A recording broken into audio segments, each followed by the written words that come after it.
We're used to an economy in which everybody does one thing with one company for 8 to 10 hours a day, 5 days a week. We're coming to a really important time where resources are limited, populations are rising rapidly, and if we don't do something about it, our communities are going to break down. So we're facing a triple crisis of environment, economy, and social division. We can't continue with the economy that we have now. That is a bus riding off the edge of a cliff.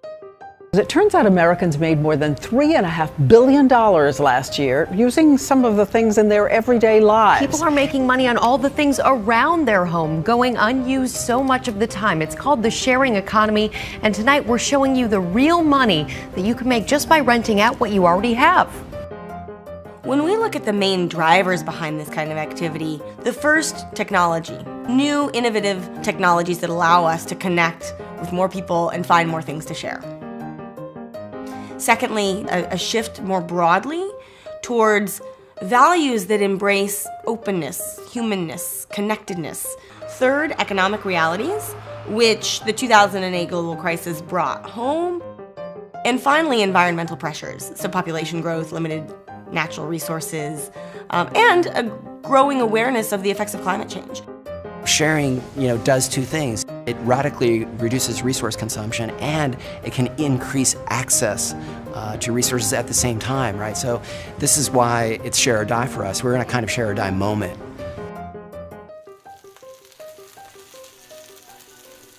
I'm Peg, and I'm an Airbnb host, and I have been an Airbnb host for almost 3 years. I was laid off April 30th of 2009.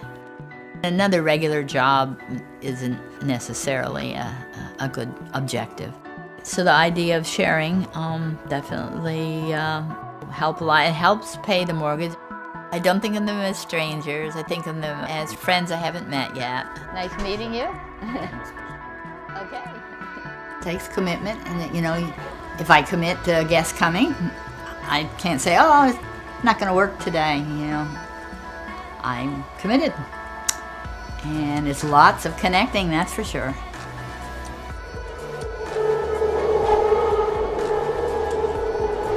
So I am not a professional chef. I don't claim to be at all. I don't charge what a professional chef charges. I just charge enough to cover the cost of ingredients. I was taught well. My mom is an amazing cook.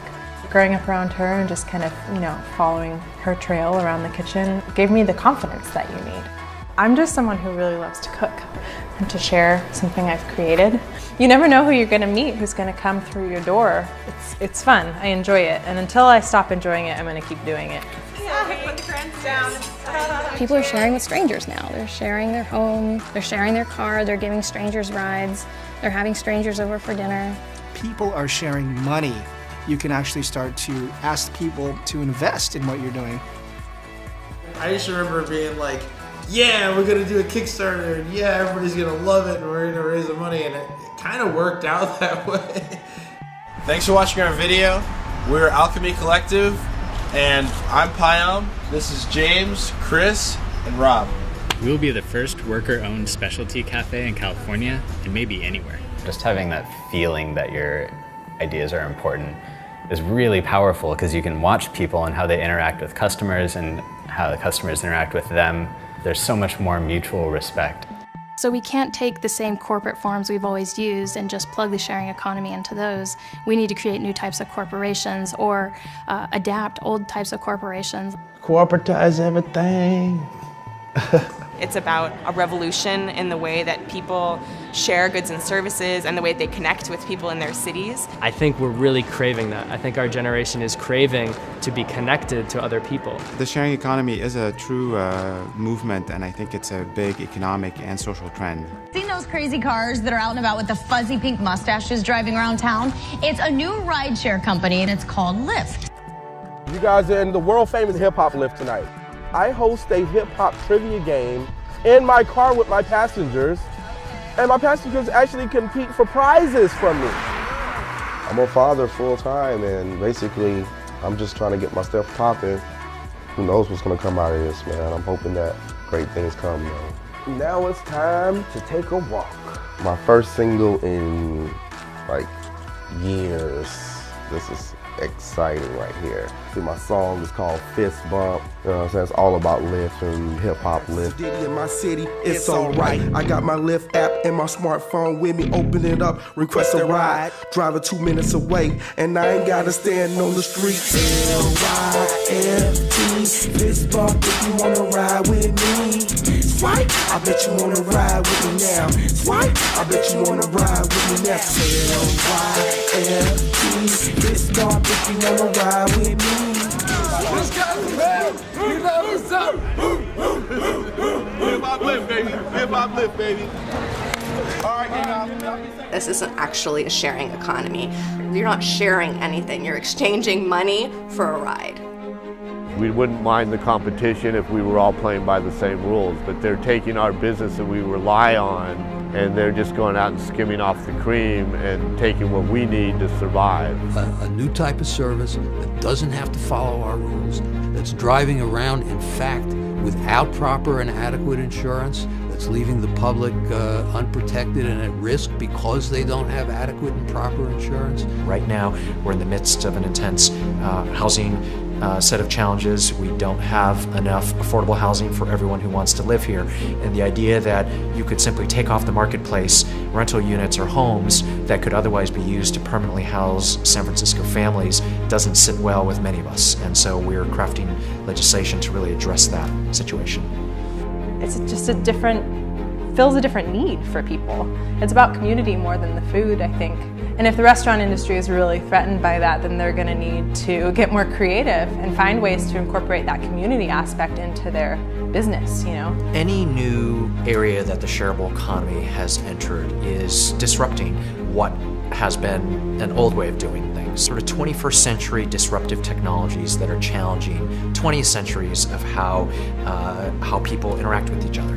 Law is what we make it. It is this continuous conversation within society, and people who push the law, who change technologies, are changing law by changing what society values, prioritizes, and thinks about. By 2020, it's estimated that 40% of the entire workforce population of the United States will be technically freelance. It's this great risk shift, right, where businesses have reordered themselves so that they do not have to bear any risk.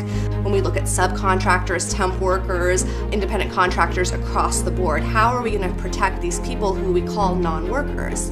It's very fluid, which I think is not something that people really experience before as an option for income. And they can make it financially possible for themselves to be free from the requirements of a rigid job. We're kind of at a moment similar to like what happened in the Industrial Revolution when factories started to become a big employer. Like there wasn't worker protections, and the institutions to support them haven't really emerged yet, but are emerging. That shift doesn't mean that these companies are only about creating community. At the end of the day, you can't run a business unless you are making money. It's important that people really believe what they're saying when they say sharing economy, not this is a nice buzzword for me to get a huge valuation and shovel a bunch of money in my pocket. Sustainability and altruism runs around 5th on the list of things on why they're in this space.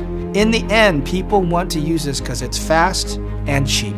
You know, the 90s was about getting people online. And the 2000s was about connecting people online with things like Facebook and social networks. And I think the next decade of companies will be about connecting people offline. As connected as we are today, a lot of people still feel disconnected. It's like that person with 5,000 friends on Facebook but still eating alone. And we want to leverage the power of the internet and technology to be able to bridge that online-offline divide. This isn't just technology-driven change or increases in efficiency. I mean, it's a confluence of a bunch of different factors. We've got the technology, we've got the economic drivers, we've got the sociological drivers. And so to me, this is here to stay, and this is going to be huge. I don't think we are even close to living up to our full potential. I think we are seeing the smallest sliver of the iceberg of what we could do. And that's what makes me so excited. We are so early into this, And we're doing a decent job with like what we know today. You have not seen anything yet. The economy isn't something out there abstract. It's our creation, and if we created it, we can recreate it. I don't know if I would say the sharing economy can save the world, but I can say that we can save the world, and I think the sharing will be an enormous part of it. In the end, it's not going to be a peer economy or a sharing economy or a collaborative economy. It's just going to be called an economy.